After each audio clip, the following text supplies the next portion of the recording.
Hello and welcome to A Gentle Healing Journey. My name is Rain Francis, and on this channel I talk about how to deal with life's struggles and challenges.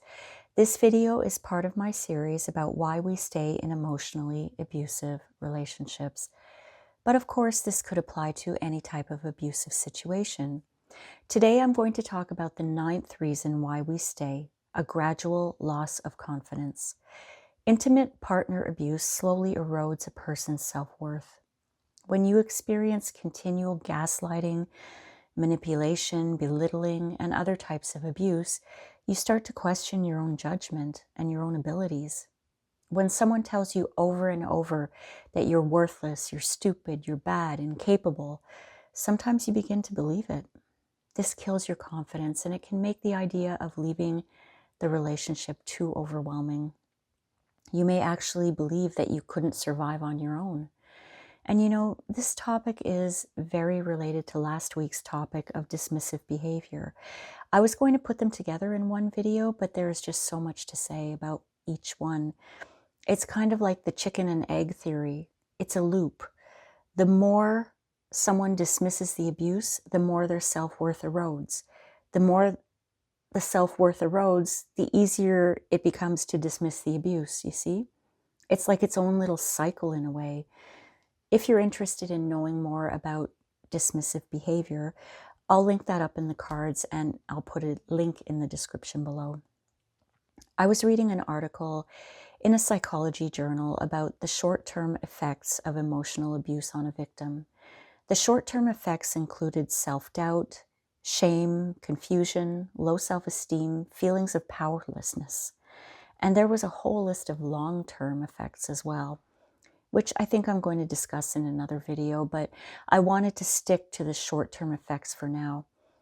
What had me questioning what I had read was that there was no definition of what short-term actually meant. Did they mean a week, a month, a year? I don't know why, but this was really bugging me. And I started to do some research. I did hours and hours of research, and I was unable to find a definition of short-term with regards to the effects of emotional abuse on the victim. So even though I didn't want to, I knew that I kind of had to go back and think about my own experience. I don't like thinking of my former marriage at all, but I realized that when memories pop up, I have to deal with them. I can't escape from them or run away from them or drink them away or sleep them away. I have to face them, journal about them, journal about how I feel right now and how I felt back then, and hope that I'm able to work it out, that little one minutia piece of the puzzle of an abusive marriage, one at a time. So voluntarily going back to think about things is hard for me, but I think it's important that we define what short-term means. My late husband and I met in 2013, and up about until 2015, there were incidences of verbal and emotional abuse, but they were sporadic. I didn't think twice about them for too long, even though they kind of shocked me. I just chalked it up to a bad mood or a bad mistake. And as would be the pattern for my next 12 years, I easily forgave. But I would say in the first few years, I can count on just one hand how many times there were abusive incidences like that. And it was nowhere near as aggressive or intense as it would become after 2015. Plus, when I met him, I was very confident and independent. I had rhino skin, as they say. I knew who I was, and I didn't let anything get to me. So for those first few years, I still had my strong confidence. I just thought, well, he's just being a jerk. This too shall pass. This is how it is with relationships. So I started to think back at 2015, and in hindsight, I can see that the cycle of abuse really started then. But I remember in 2015, these incidences of emotional and verbal abuse started to get more regular, to the point where I knew what was coming. And this is when I started to walk on eggshells, probably during that year. So as I remember back, it only took a few weeks of these incidences of abuse for me to start doubting myself, for me to feel absolutely confused and start blaming myself for his bad behavior. Why would I blame myself? Because he blamed me.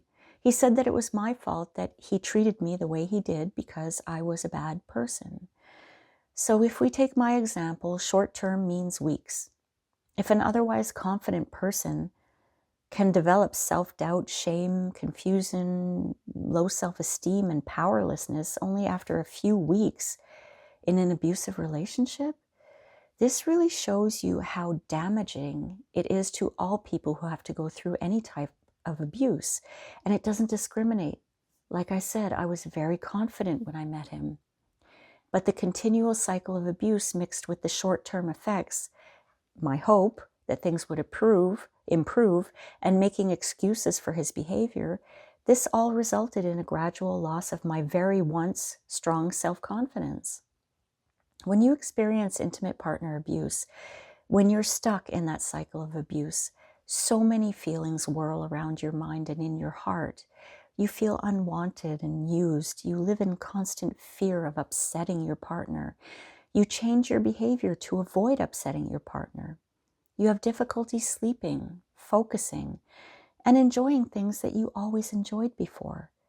You feel overwhelmed and stressed, hopeless and powerless. And with all of these things that you're feeling, you start to maybe feel that you're not deserving of love and respect. That somehow there's something in you that's unlovable, and that you probably deserve being treated the way you're being treated. All the things that your abusive partner is telling you are probably true. This is a description of how your confidence and your self-esteem and self-worth just erodes right down to nothing. I remember asking myself the question, why? Why is he doing this? Why is he talking to me like that? Why would he treat me like this if he says he loves me? And just on a side note, there's never any real answer to the question why. I started to read so many books on how to restore a happy marriage, how to make myself a better wife and a better person, and how to deal with an angry person. I was proactively trying self-help and self-development because deep down in my heart, I thought I was to blame. I thought I could fix the relationship if I could fix me, but it wasn't the relationship and it wasn't me. It's funny that I say that because I did read a book called It's Not You. I bought this book after finding a YouTube channel by Dr. Ramani who talks a lot about narcissistic abuse. I'm not one to self-diagnose anyone because I've had that done to me and it doesn't feel good. But a lot of what she was saying really rang true. Things that I could relate to emotional and verbal abuse. That's why I bought her book. The title was It's Not You. And a lot of the things that she wrote about in that book opened my eyes to the fact that I can't blame myself for someone else's behavior. I wasn't born a bad person, and I should never be treated that way by somebody who has their own issues. I'll put her link in the description as well. She has a really great YouTube channel. Abusive partners will often try to make their partners doubt their own abilities and their choices, and this leads to second-guessing, self-doubt.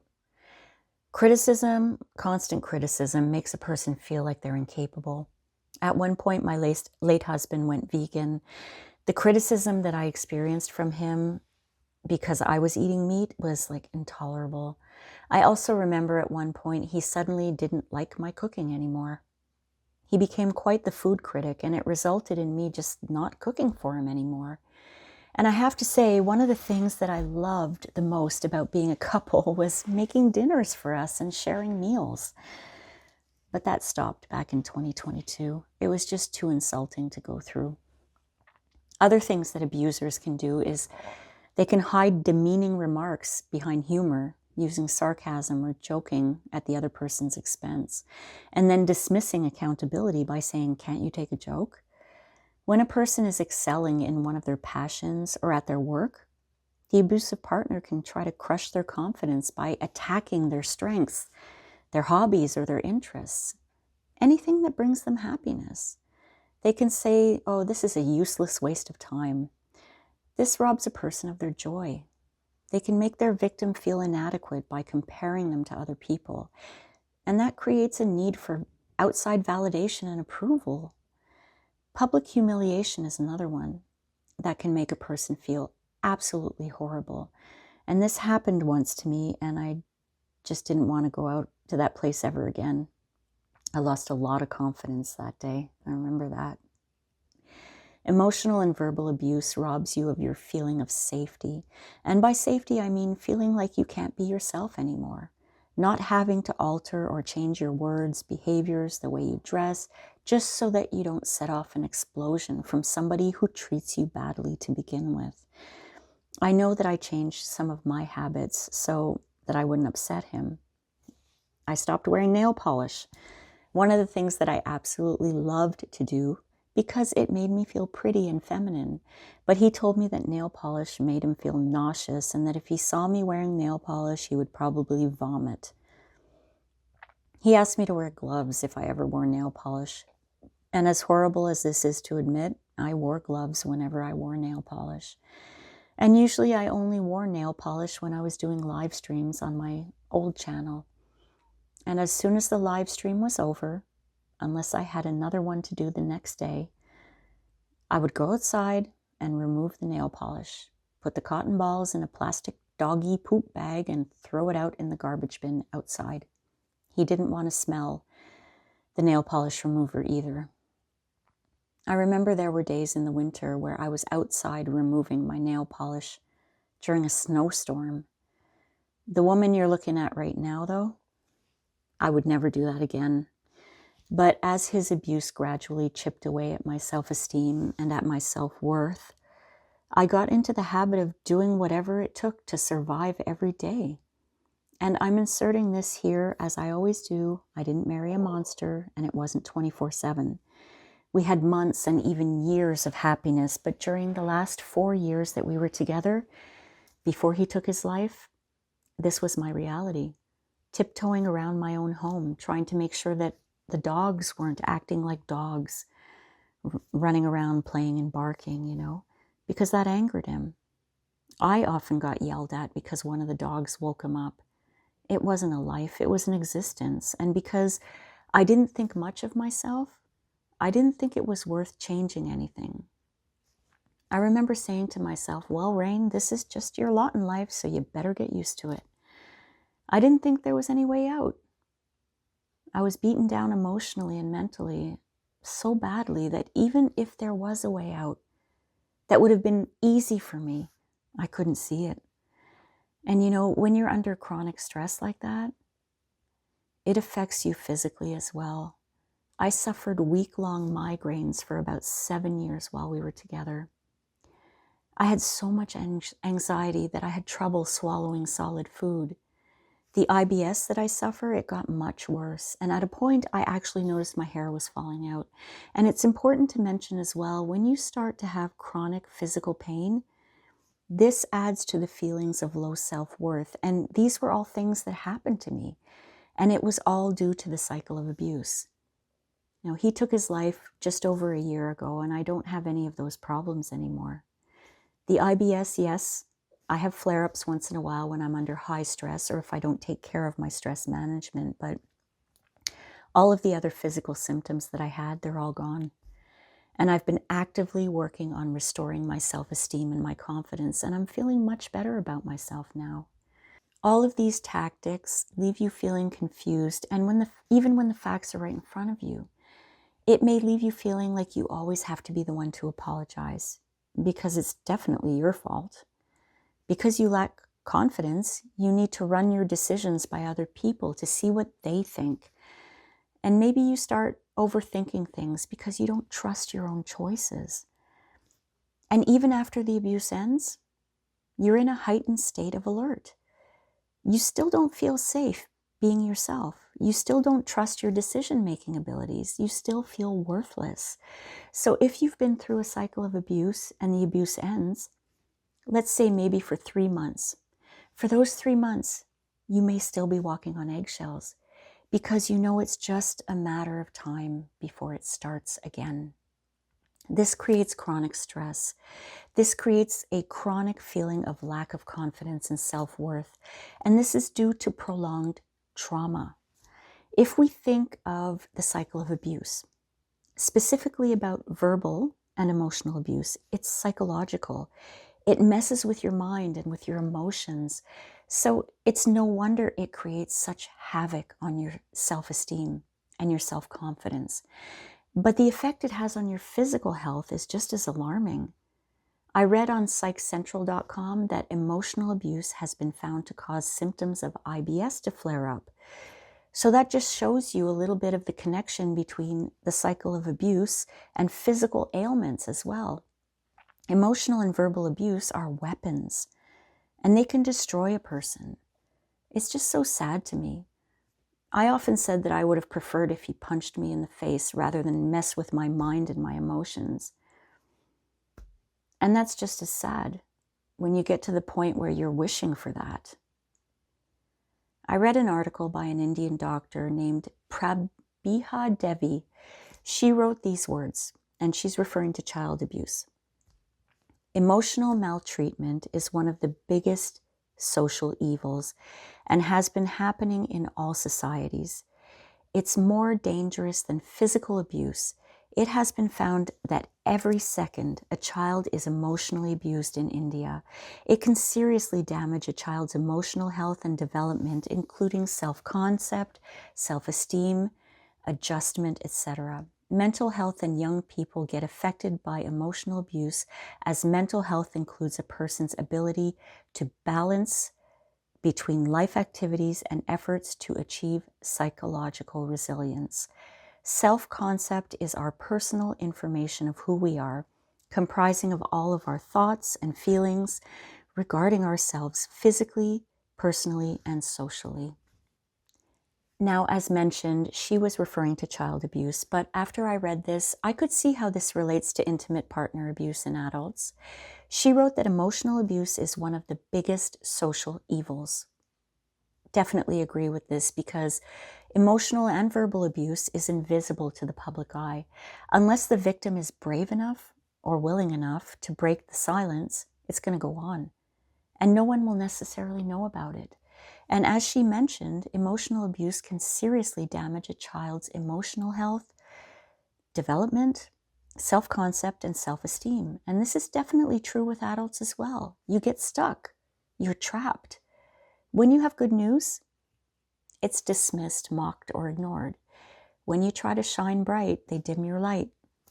When you try to work towards your goals, they create drama and difficulty so that you become so drained of your energy that any motivation or desire to follow your dreams gets put on the back burner, or worse, gets forgotten. Dr. Devi mentions that it affects a person's self-concept, which comprises how we see and feel about ourselves physically, personally, and socially. And this is also very true. When you are the victim of emotional abuse, your self-concept, the way you see yourself, is very much compromised. Physically speaking, you may start to come down hard on yourself. Maybe you gain a little weight. Suddenly you feel terrible about yourself. Personally speaking, you probably feel a lot of shame and guilt and confusion. And this leads to self-blame, which leads you to feel like you're a lesser person. And socially speaking, well, at least in my case, I developed a bit of social anxiety because I was kind of afraid to leave my home. I didn't want to stay in my home necessarily, but I was afraid to leave because I thought every time I left the house, I wouldn't be able to keep it together emotionally and people would know. This is a big problem in our society, and unless people are willing to talk about it, it remains quiet. This is one of the reasons why I do these videos. I don't want to be silenced anymore. Silence made me feel ashamed for many years. The abuse and the silence that I chose eroded my worth, changed my self-concept into me seeing myself as unworthy of being treated with love, respect, empathy, and care. And this isn't because I was weak. It was a systematic cycle of abuse that I found myself stuck in. So friends, that's the 9th reason why we stay in these abusive relationships: a gradual loss of confidence. Constant criticism wears you down. If you hear "you're nothing without me" enough times, you're going to start to believe it. Slowly, your confidence fades, self-doubt grows stronger than the desire to leave, and many victims blame themselves, thinking they somehow caused the abuse. This emotional exhaustion can make you feel unworthy of love or safety. Abusive relationships feed on that broken self-image until leaving seems pointless or maybe even wrong. Remember, you are not responsible for someone else's cruelty. Abuse is a reflection of the abuser's behavior, not your worth. And also keep in mind, and I can attest to this, rebuilding self-esteem takes time, patience, and kindness towards yourself. In my next video in this series that will be coming out next week, I'll discuss psychological manipulation as a reason why we stay in intimate partner relationships that are abusive. Until then, my friends, thank you so much for watching. Please be well, and I'll see you next time.